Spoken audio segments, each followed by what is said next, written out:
Hello friends, इस video में Bajaj finance के मैनेजमेंट ने जो कोविड-19 को लेकर अपने क्वार्टर 4 रिजल्ट का जो कॉन्फ्रेंस कॉल में बताया है, उसके आधार पर डिसाइड करने की कोशिश करेंगे कि बजाज का फ्यूचर में प्राइस कितना होना चाहिए, इसको अपने पोर्टफोलियो में ऐड करना चाहिए या नहीं करना चाहिए, इसमें स्विंग ट्रेड लेना चाहिए या नहीं लेना चाहिए।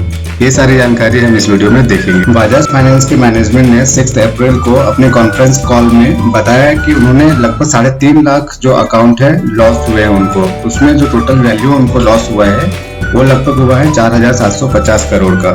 मैनेजमेंट ने ये भी बताया कि जो बजाज फाइनेंस में जो टोटल एसेट अंडर मैनेजमेंट है उसमें मामूली 2% की जो लास्ट क्वार्टर में इनको इजाफा हुआ है, और इसका जो ईयर ऑन ईयर जो है एसेट अंडर मैनेजमेंट का जो इंक्रीमेंट है वो सिर्फ किसी भी बैंक का जो या फिर फाइनेंशियल सेक्टर का जो कंपनी होते हैं उसके जो मेन अर्निंग कैसे होती है, वो सस्ते रेट पे लोन लेती है कंपनी और महंगे रेट पे लोन देती है, सब प्रॉफिट कमाती है। तो उन्होंने मैनेजमेंट ने बताया कि इस साल उनका जो न्यू लोन बुक होता है वो डिक्रीज होकर सिर्फ 3% रह गया है, जो लास्ट ईयर तक ये 53% होता था, जो कि ये इसके बिजनेस को बहुत ही सेटबैक देने वाला है।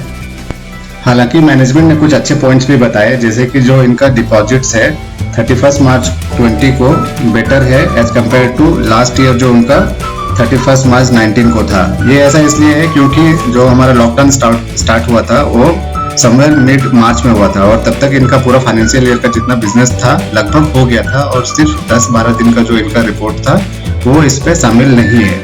मैनेजमेंट ने एक और अच्छा पॉइंट बताया कि जो कैपिटल एडिक्वेट रेशियो है वो 25% है बजाज फाइनेंस का, यानी कि जो डिपॉजिटर्स के पैसे हैं उनको वो रिपेमेंट करने के लिए सक्षम है, वो वैल्यू ठीक ठाक है।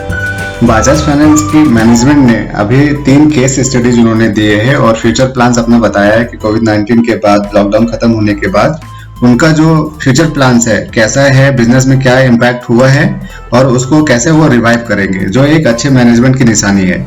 इनके अनुसार उन्होंने 3 केसेस दिए हैं। पहला केस जो है, अगर लॉकडाउन जो है वो 14 अप्रैल तक ओवर हो जाता है तो इनका जो नॉर्मल बिजनेस है वहां तक कब तक वो अचीव कर पाएंगे।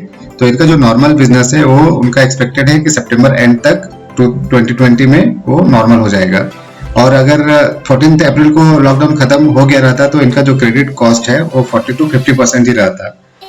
तो ये सिनेरियो तो एप्लीकेबल है ही नहीं इस बैंक अभी, क्योंकि 14 अप्रैल तो क्रॉस हो चुका है।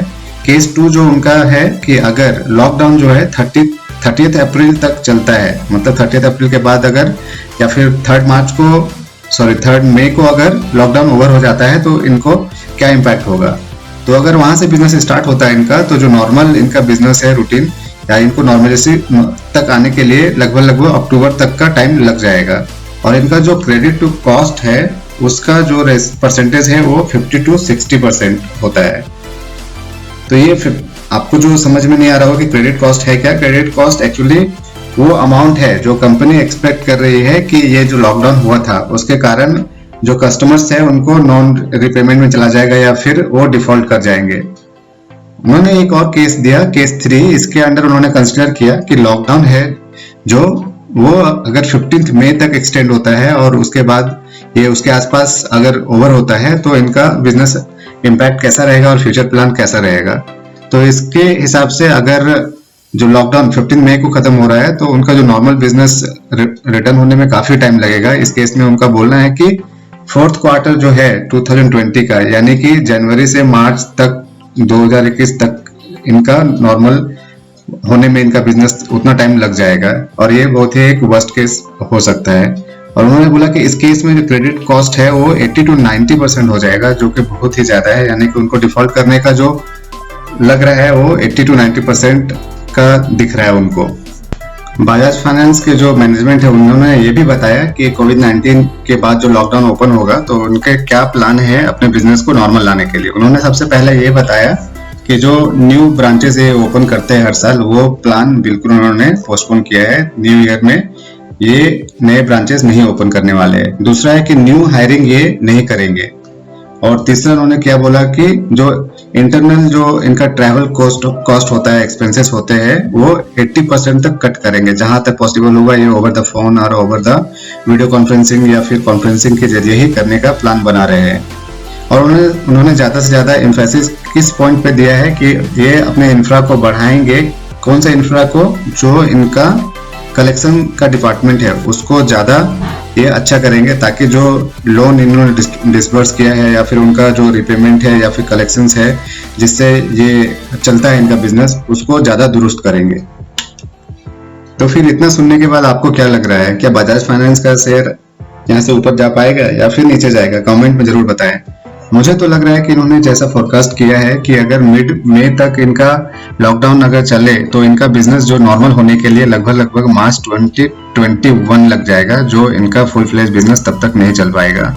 और उन्होंने जो दूसरा क्रेडिट कॉस्ट का बात किया कि जो डिफॉल्ट है इनका जो नंबर ये प्रेजेंट कर रहे हैं 80 to 90% हो सकता है, जो इनका बहुत ही बड़ा सेटबैक होगा इनका इनकम जो होता है उसमें। तो इस तरह से मुझे तो नहीं दिखता पड़ रहा है कि बजाज फाइनेंस एक बहुत ही अच्छा रिटर्न देने वाला है नियर बाय फ्यूचर में।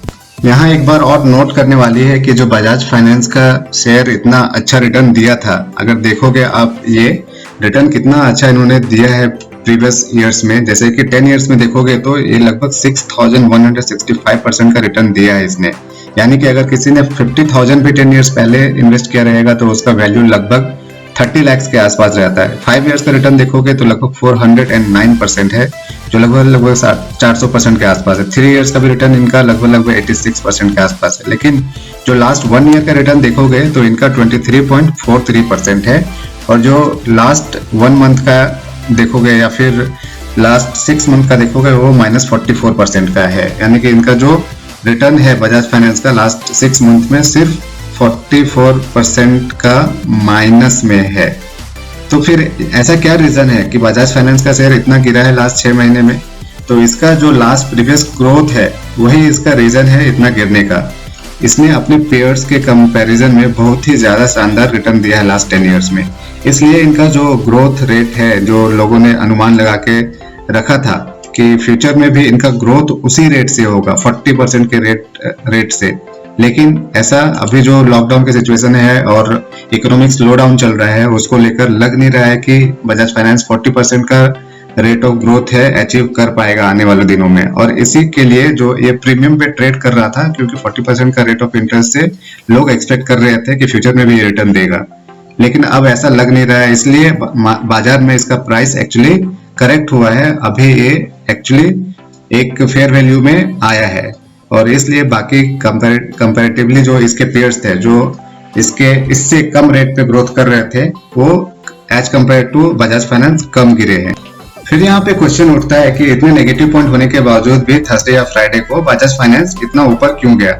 इसके कुछ पॉजिटिव पॉइंट्स भी मैनेजमेंट ने बताया था, जैसे कि मैंने बोला कि कैपिटल एडिक्वेसी रेशियो जो है इनका 25% है, यानी कि इनके पास जो डिपॉजिट्स मनी है ये रिटर्न करने के लिए सक्षम है, इनके पास कैश है। तो एक प्लस पॉइंट है बजाज फाइनेंस के साथ। और दूसरा पॉइंट उन्होंने ये बोला था कि जो डिपॉजिट्स है 31 मार्च 20 तक ये एज कम्पेयर टू 31 मार्च 2019 से बेटर है। और एक और पॉइंट यहाँ पे पॉजिटिव ये निकल के आ रहा है कि BOB फाइनेंशियल जो है बैंक ऑफ बड़ौदा ने इनका जो रेटिंग है उन्होंने होल्ड का डाला था, उस होल्ड से चेंज करके उन्होंने बाई का दिया है रेटिंग, और 2287 रुपए पे इन्होंने ये अपना कॉल दिया था। इसके कारण उसी दिन यहाँ से ये शेयर जो है 4% के आसपास रिटर्न देके 2308 रुपए के आसपास तक चला गया था। और यही रीजन है कि अभी रिसेंट में बजाज फाइनेंस ने ग्रोथ दिखाया था एक दिन। अगर कुछ और इम्पोर्टेंट जो इसके रेशियोज है उसको देखा जाए, जैसे कि पीई इसका जो है 27 है, और जो बैंकिंग सेक्टर का इंडस्ट्री पीई है वो है 14। तो जो इंडस्ट्री पीई है 14 से बहुत ही ज्यादा है, जो लगभग इसका 2 टाइम्स है। तो इस मामले में थोड़ा सा मुझे ये महंगा दिखाई दे रहा है। लेकिन अगर पीईजी रेशियो देखा जाए तो 0.68 है, जो इसे अट्रैक्टिव ही रखता है। दूसरा जो है प्राइस टू बुक वैल्यू जो है बजाज फाइनेंस का वो लगभग 7 है, यानी कि ये अपने बुक वैल्यू से 7 टाइम्स ट्रेड कर रहा है, जो लगभग थोड़ा इसे कॉस्टली बनाता है अपने स्टडी के अनुसार। तो अगर मेरी बात है तो मैं अभी इसको खरीदना नहीं चाहूंगा, मैं थोड़ा और वेट करूंगा ये कि जो करेक्ट हो जाए, क्योंकि अभी इनका 8-9 महीने तक मुझे बिजनेस 100% तक आते हुए दिख नहीं रहा है, तो इनका ग्रोथ कहाँ से होगा। तो थोड़ा और इसमें करेक्शन हो जाए तो मैं फिर अपने पोर्टफोलियो में इसको ऐड कर सकता हूँ, ताकि मैं फ्यूचर में इससे काफी हैंडसम रिटर्न कमा सकूँ। अगर आपको ये वीडियो पसंद आया तो इस वीडियो को लाइक, शेयर और सब्सक्राइब जरूर करें। थैंक यू, धन्यवाद।